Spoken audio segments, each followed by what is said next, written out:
Hey, everybody, and welcome to the Outdoor Chat. We come to you every weekday on outdoorchat.us and we simulcast over on YouTube.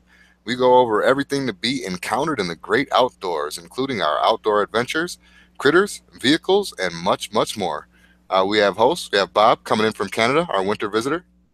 Hey, glad to be here. I wish I was there, but We have Pete coming in from Tucson. Hey, And Jimmy coming in from Patsy Junction, or Phoenix Valley, whatever you want to call it. Today I figured before we jumped into the show, since we did a little intro of Bob yesterday, let's find out a little bit more about Pete, if you're all for it. right on. Yeah, so we started doing this show just 4 episodes ago, and we're checking this out because we all have this shared interest in Arizona. I moved out here in '97, something like that. No, '97, '80, '92. It's been a long time ago now. I think I moved out here in like '92 or something. And one of the reasons I moved out here is just because of the contrast from the Midwest where I grew up, and immediately started jumping out into the mountains and into the deserts and just soaking it in.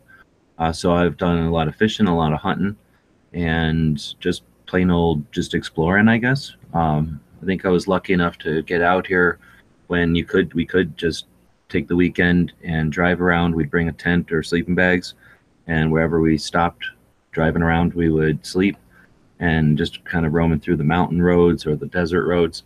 We'd find ghost towns and copper mines and just relics. And some of those things are still out there, but they're fewer and far between. And there's been another 20 years, another couple of decades worth of erosion, just weathering on those things. Unfortunately, some graffiti and abuse and theft, but haven't been out doing that stuff as much. One of the reasons I wanted to start doing this podcast when the topic came up was to give us an excuse to go out and do some of that stuff again, because there are so much variety of things to do out here.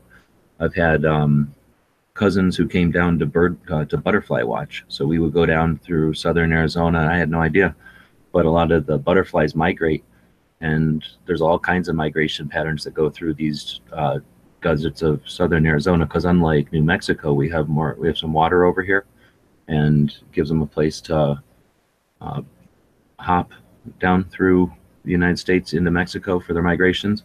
So a lot of different stuff like wildlife, stuff like that down here. Anyway, that's a little bit about mine. We'll talk about our stuff in the future, I suppose, too. But yeah, really looking forward to where we can take this show and get out there and start doing some more exploring. Yeah, very, very cool, and I hope the same. So that'll take us into the show here today. We'll be talking about vehicles and or maybe road trips. So we will get into our first topic with adventures, 4x4 and off-road. So I have a few stories about that, but first, let me go over here to the outdoorchat.us, our website where our podcast is actually featured on, and where we're building it up to where you could find all of our podcasts and all of the things that we talk about and anything that you would want to post that is along the same lines. Um, as I said, today we'll be talking about vehicles, 4x4 off-road. These are ATV modifications, refurbs, performance enhancements. Well, let's just talk about 4x4 off-road as its own entity, I guess, for now, since we're just digging in. Either of you guys have experience? I know I have in Illinois. I have in Indiana, very small, couple times, and obviously out here in Arizona. no, I did ride motorcycles for most of my life. So, the first, from the time I was 5 or so, I rode dirt bikes. And yeah, a lot of that was off road, but most of it was like dirt trails or, gravel roads, that kind of thing. 4x4ing, I've owned 4x4s, but yeah, there wasn't a lot of opportunities. I mean, I had it because of the snow and stuff like that. I've always wanted to go off road because I always see the shows about out in the desert and riding those hills. I always thought, hey, I got a 4-wheel drive truck. I should be able to do that. Yeah. Of course, I have a plain 4-wheel drive truck. I'd have to modify it, I'm sure. But I mean, for a lot of places, you could probably go, with just a regular 4x4, even a regular 2-wheel drive, you can get a lot of places off road. So don't think that you have to have a high tech rock crawler rig to go out in the desert. I think you can just do it with a regular truck or Jeep or Well, yeah, but I mean, you got to think too. If you run into water or rough terrain, your tires are going to matter. But yeah, you're not going to need Yeah, if you've got just adequate like semi off road tires, in most cases you're going to be fine. Like an all terrain tire that you get for light trucks. You have to. Was military vehicles or whatever, but then my family has had 4-wheel drive, so nothing that I could just take out and abuse, nothing I've wanted to take out and abuse or anything. So I've driven 4-wheel drive, but like Bob said, mostly for snow and for like an emergency or something. If you have to drive across a field, 4x4 doesn't destroy grass, right? It just lets your heavy vehicle drive across easier. But I started out with a Ranger, just a 2-wheel drive Ranger, so a small Ford truck back in the day.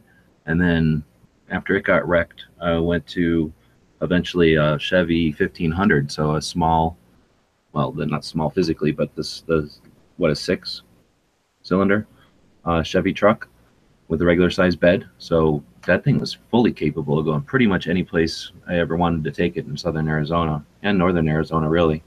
The 4-wheel drive definitely is more comfortable. It's definitely insurance, and it can get you to smaller roads, but Arizona has a lot of people out here, so the roads are fairly established, and we're talking boulder hopping and completely off-road, and that's a little different. Well, yeah, but now nobody's trailblazing, really. You're not really supposed to go out there and just trailblaze with 4-wheel drive anyway.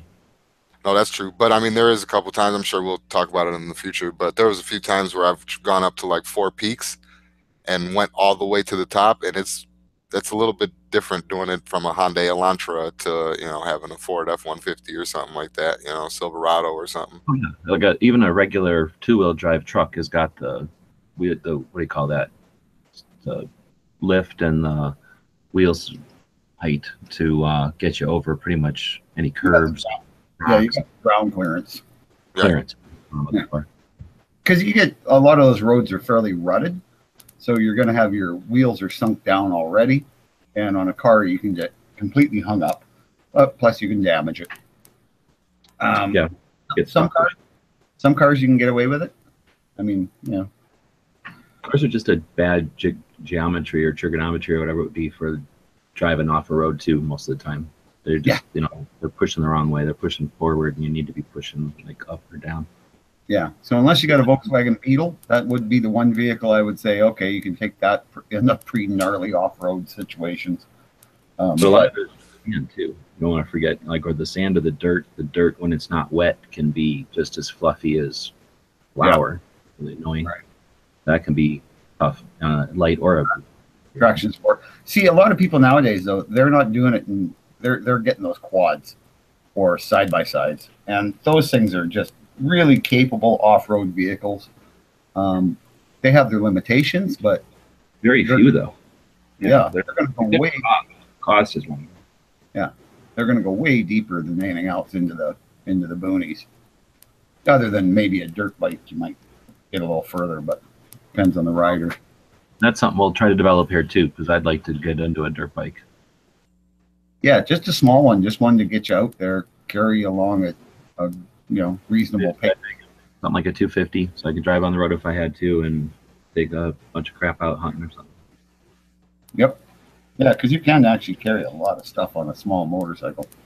So Jimmy's showing you the website there. One of the reasons we're doing the podcast on the daily is so that we can start to develop the website. So as we get some feedback, feel free to email us at yourwebsites@gmail.com. We'll use input from our listeners and viewers, and we'll start posting some of the stuff we've had historically on the websites, kind of build them back up. Use our outdoorchat.us as our hub, and as we develop them, we'll keep you in touch as we touch on these topics every week.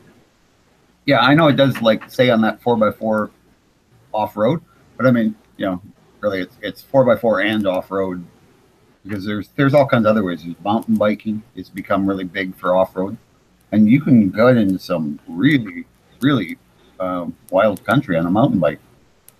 Oh yeah, definitely. I've got a mountain bike, so we could dust it off and take it out. I won't be doing that unless I got an electric motor on it. I'm too old to be pedaling up a mountain. Talk about that on future shows too. Yeah. Yeah, there you go. It's all off road.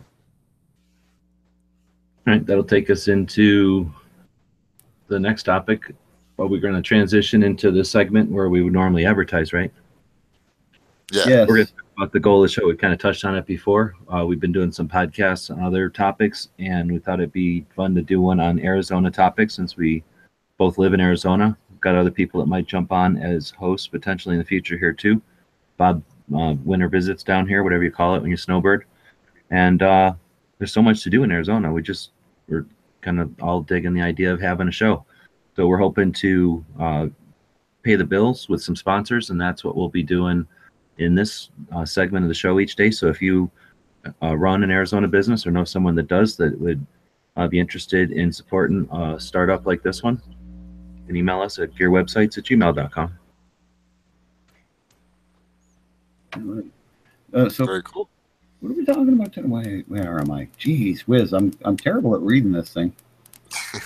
Well, that'll take us into our outdoors segment, which is going to be for Thursday. So that would be day trips today.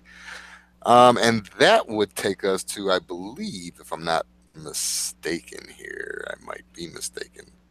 Is this the Grand Canyon tour? Yeah. Yes. So today we will be talking about they have a Grand Canyon tour, which I thought was really neat. This is just something that I personally thought was cool. Grand Canyon West 6-in-1 tour with helicopter and landing. Either one of you guys ever been on a chopper tour? I have been. I parked in the parking lot. We walked up to the place. We found out how much it costs, and we walked got in the car. I've been that close. It's pretty pricey. They're not giving it away. I have actually, I've been up in a helicopter, but not in an organized tour. And yeah, the view out of them is incredible. I imagine it would be great, but yeah, like I say, the money is. Whew.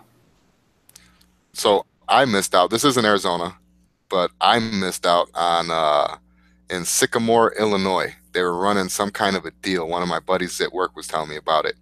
$150. Usually it was like pretty much $300, over $300. After everything was said and done. So $150 to do a little skydiving thing out of a helicopter. And I went once and then ended up getting sick and missed the second 2 times. So you had to go 3 times, and each time was in tandem. It was somebody, strapped to you, which I was super not a fan of. But so after those 3 times, though, you get a punch card. After them 3 times, you're an expert, so you can go by yourself. So I would have got those 3 times for $450, which was like, a little bit more than, another 150 something bucks more than what it would be just to pay for 1 punch. Usually I missed out on it. Oh, man, You did one of them, or you did none of them? I did one of them. Yeah, I did one of them. And it was the funnest thing that I've ever did, except for the fact that I had a, guy strapped to me. Yeah, plus you puked. Did you puke because you had a guy strapped to you, or was it just jumping out of the perfectly good helicopter? I would say that it's a little bit of both, but I don't want to assume. But that was out of a helicopter. That was out of a helicopter, yes. Yes, it was different. So you had to keep your head low, right? It's different than jumping out of an airplane a little bit. So yeah, but it was very fun. Well, yeah, you wouldn't want to leap off the ledge of the door, right, with your arms outstretched. Yeah. Thwack, whack, thwack, whack. How am I going to pull my ripcord? Oh, it doesn't matter. I'll bleed out before I hit the ground. This one we're looking at for the Grand Canyon is $398. Yeah. A little pricey. In 10 hours? How the heck can it be 10 hours? Oh, well, they're going to have to stop and refuel somewhere, and stop for lunch, all that. Really? See, that's not bad then. If you get 10 hours for $400. breakfast, lunch, and bottled water included. So yeah, I figure it's a whole day thing. Okay. Overview. Leave the glam and glitz of Las Vegas behind, Grand Canyon, and head to Grand Canyon. Stop at the Tuber Dam before you go to the west rim of the canyon. Take the sights for 4 hours. Drink in the panoramic views in Native American Village, Old West Town. Then get ready for the thrilling helicopter flight to the bottom of the Grand Canyon. Continental breakfast, lunch, bottled water, and a Vegas hotel pickup and drop off are included. So I guess they drive you out to the Grand Canyon, you look at it for 4 hours, then you get a helicopter ride down to the bottom and back up, and then a ride home. Oh, so that could be like maybe a 20-minute helicopter ride? That's a ripoff. Take a helicopter to the bottom of the canyon for a landing. Does that also mean back up? Well, you think Yeah, we'll see ya. back to the top? It says the day's most exciting event is in a helicopter. Hover your way down to the base of the Grand Canyon in a state-of-the-luxe EC-130 helicopter, descending some 4,000 feet.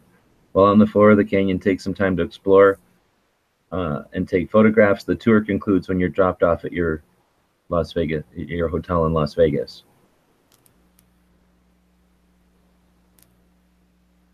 Wow.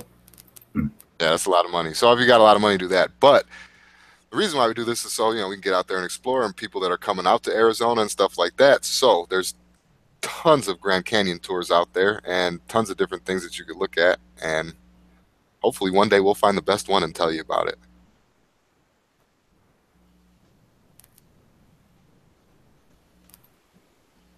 That will take us into where are we at here? So that would be the book of the day. Let's see. I got a screen share of this one actually. How about that? This one, keeping with the theme of today, is Arizona Guide to Backroads and Four-Wheel Drive Trails, 2nd edition. Oh, I'm wondering how many editions there are now and how far behind I am. Oh, this was in 2012, so there's probably a few more editions of this. But neat concept anyway, if you find the more modern one. Pictures of pretty much, the off-road trails, excuse me, and their ratings from easy to difficult. Full color 2nd edition. The new book is a spiral bound with a thick, durable cover. It is expanded to 100 trails, including 43 new trails, not in the previous edition. Whether you're a newcomer to four-wheeling or an experienced vet, we guarantee you'll have fun. So that's pretty neat. Yeah, it's pretty cool. If you click on the little pictures there below the cover, it's got the different screen captures of the book. And it's spiral bound, which is kind of cool. And yeah, looks like it'd be pretty easy to use for locating where you want to go. Gives you a couple pictures. See. Oh yeah. I look at most of the roads they're showing Jeeps and stuff on, and I think, my truck could go up there. That wouldn't be a problem. My 4-wheel drive could. Yeah. Take my minivan up there. That's nothing. Walk up that. No problem. Yeah. Yeah. What's he doing over there? Taking a picture. I think he's guiding him. Although why he guided on that, I don't know. It looks pretty easy. Probably somebody who got up there way faster and walked back to make sure if anybody needed a hand. Maybe, yeah. That's how people in Chevys are. Yeah, well, it's one thing. The off-road community is a very friendly and inclusive community, and anybody who breaks down on the trail, you'll get help. The next person who comes along will help you out in whatever way they can. Kind of it's the credo of the off-road people is that they help each other. All right, well, the credo of this show, then we'll move along. So we'll have a link to that in the description of the video and on the website in our library over there. And if you know books that are interesting or worth checking out, let us know, and we'll add them to the library and we'll feature them on the show. Absolutely. You bet. So, Fuck spiders. Yeah. I hate them. Ugh.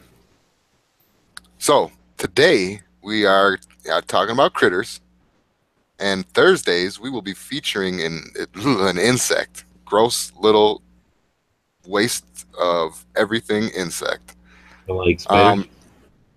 I don't like insects. Period. I don't think that we even need them. Why? Uh, What are they? Clean up Eat stuff. plants? they make up Eat plants? 70% of the biomass on the planet. Yeah. What do they do? Spread pollen and eat stuff? Yeah, they eat a lot of stuff. You have a lot of dead. You know, your house would be full of dead skin without those little bugs that eat people's dead skin that live in everybody's house, right? Be about hip Yeah. deep. Like just like it was snow, except it wouldn't be cold. I feel like I keep up on vacuuming enough to where that won't happen. Yeah, but the cold would be full of dead skin. Anyway, let's talk about why I hate bugs. So I came out to Arizona. I came out to Arizona, right, thinking it was going to be safe and everything, and I was wrong. Did you get bitten?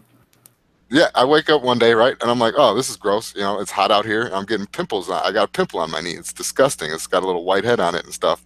So I went to go pop it, and come to find out, a couple days later, after it swelled up and it turned into an actual hole in my knee, and there was like green stuff coming out of it that I picked out, and it smelled like an infection and death, or a dead infection.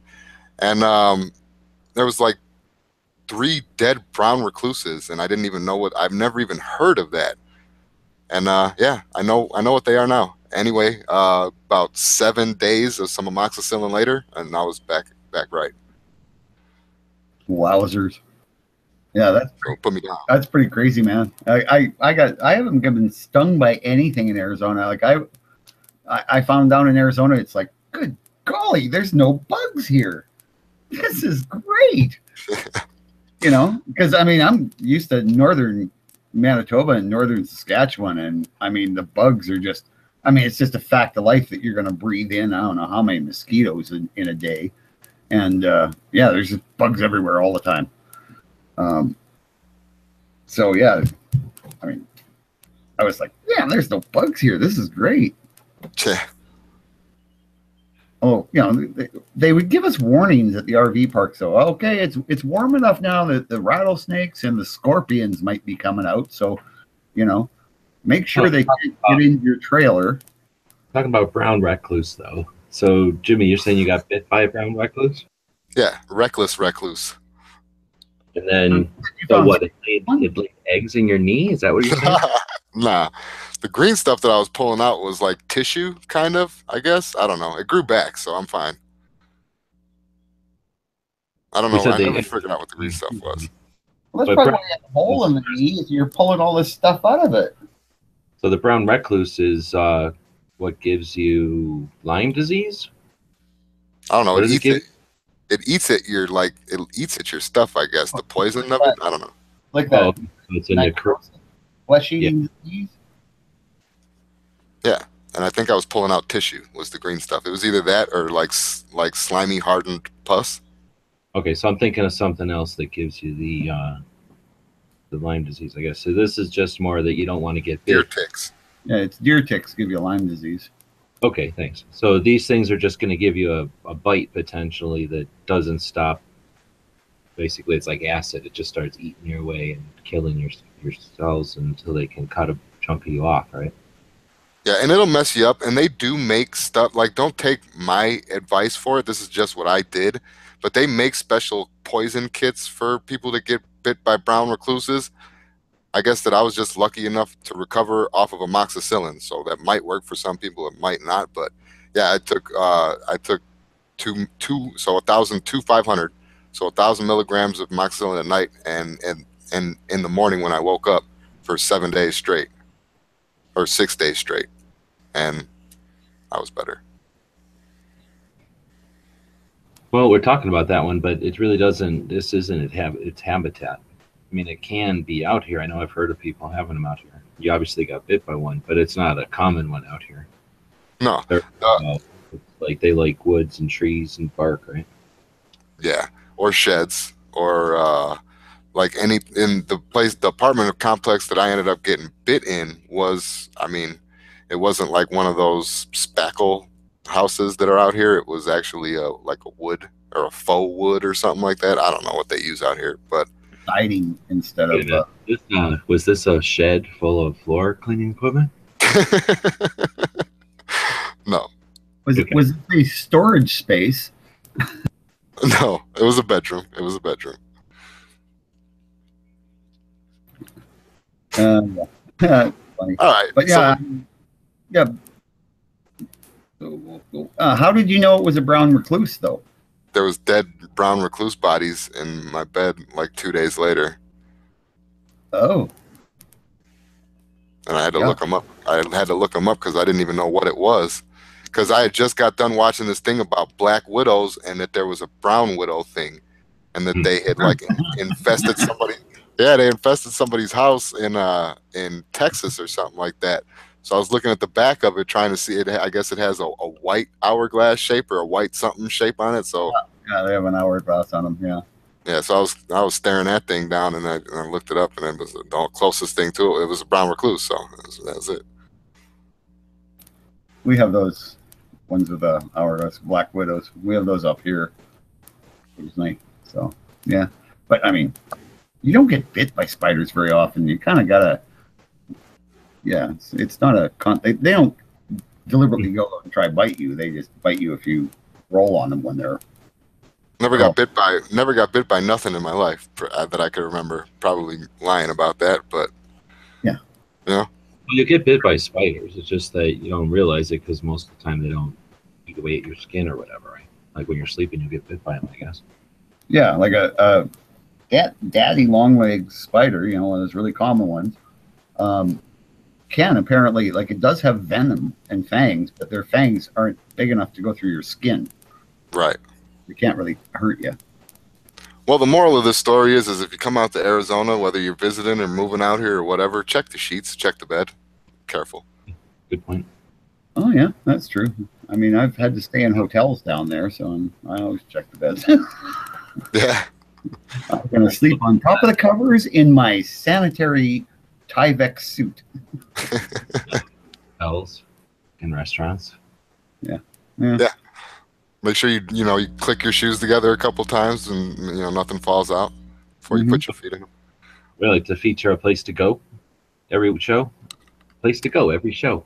And today it'll be a place called Pinnacle Peak. Why'd you pick this one? It was in Tucson, and I figured you knew about it. Okay, I was to say because I thought maybe you'd gone down here or something. This is like a little. Let's see if I can screen share here. This is like a little town, kind of like a little mini tiny version of Tombstone, I guess, in a way. And this is a gallery. So Yeah, it looks neat. It's like old timey, right? It looks neat. it's a tourist attraction. Not like it's not a trap. It's a trap would be on the side of the road and like have a bunch of signs up. This is a place that's been here for decades, and it's a tourist attraction. People take their out-of-state guests to it, and it's I don't even know if it's cheesy. It's just in the theme, heavily in the theme of Old West, and it's the kind of thing that people that come out here to visit want to see. This, especially international people, they want 100% the volume turned up on the Old West stuff. It's a bunch of meat, like barbecue and whatever, like grilled different kinds of meats and stuff, and then stores. That's like the worst pictures of it ever, because it looks like this on the outside. It's like looks like an old town storefronts, and like I say, there's different places I think you can shop, and then there's the restaurants. There might be more than one restaurant there, but the main thing is you bring somebody there. I guess it was in the gallery here. You bring somebody there and you make them wear a tie, and then they make a big production out of cutting their tie off. You don't have ties in our place, and then there's ties everywhere, or chunks of tie. That's cool. I love it. Actually, I want to go there now. Plus, they got steaks. Oh yeah, and I don't know if they're good or not, but I imagine they're still in business. They must be okay. I don't know of anybody in town that's like, I go there for the steaks. You go there to take your friend there, and they get their tie cut off. It looks like then they staple a name to it and shove it on the wall. Yeah. And people wear their ugliest ties, obviously. Yeah. Yeah, I imagine a couple of people get there like, uh-oh, and then most people do it intentionally, I would imagine. Yeah. That gives you a better idea. So it's kind of like a version of Tombstone up here. Mm-hmm. All right. That's So cool, I've only been there once or twice ever when I first moved out here. But yeah, neat little place. And that's the kind of place we want to feature on the show. Someplace you might not know because it's not anywhere near the highway or nothing. It's kind of hard to find in town, really, if you're not looking for it. Yeah. No, that place looks cool. I gotta check that out. Save Yeah, up. definitely. Yeah, that's once a month you go there for shits and giggles when you're down there. For me, anyway. Plus, you get a steak, and I'm pretty sure they're probably good steaks. Well, I'm sure you could because there's music blasting the whole time, and there's families running around. You know, kids having a blast. There used to be another place in town that had same kind of theme, and then, but their claim to fame was like a bunch of, was it trains? I think they had train like display, you know, dioramas, whatever you call a train set, and then yeah, train sets that you could see like behind glass as you were eating, and the place burned down. But that was like another place where, like you're saying, you'd go just for the spectacle of it, just to be there. Mm-hmm. Definitely not a chain. Yeah. Yeah. Very cool. Cool. Well, all right. That's gonna just about wrap us up for today. Unless you guys got something else. All right, then I'll take that as my cue. I'd like to end this, do this little thing we call a healthy tip. Today's healthy tip: stretch. Stretch in the morning when you wake up. Stretch in the evening when you're going to sleep. If you're at work and you sit down a lot, like most of the day at a cubicle, at a phone, at a computer, stand up, stretch.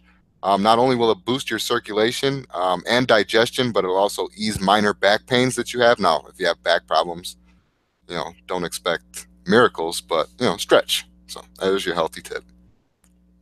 No, that's actually a good tip. I know I've had to do that since well, for the last 30 years, just because of, you know, used to have a physical job, and it made a big difference. So anyway, let's end this on a positive note because we got the whole story about Jimmy and his rancid, you know, necrophilia, whatever, knee, anyway.